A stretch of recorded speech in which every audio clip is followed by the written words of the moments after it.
বিসমিল্লাহির রহমানির রহিম। জীবনের সবচেয়ে দামি জিনিস হচ্ছে মানসিক শান্তি, যেটা কোটি কোটি টাকা দ্বারাও কেনা যায় না। অজস্র হীরা, স্বর্ণ, মুক্তা, যত কিছু দুর্লভ দামি বস্তু আছে তার বিনিময় হয় না, যেটা হয় মানুষের ভালো কর্মের বিনিময়ে।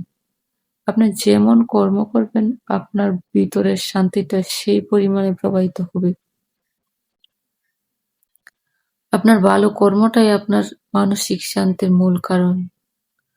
আপনার খারাপ কাজগুলো আপনার ভিতরটাকে জাহান্নাম বানিয়ে দিবে।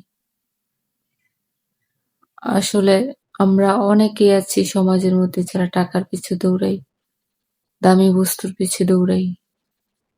আসলে সেসব দৌড়ানোর কারণে আমরা ভালো কাজগুলো করতেই ভুলে যাই, যেই কারণে আমরা শান্তিটা আর অর্জন করতে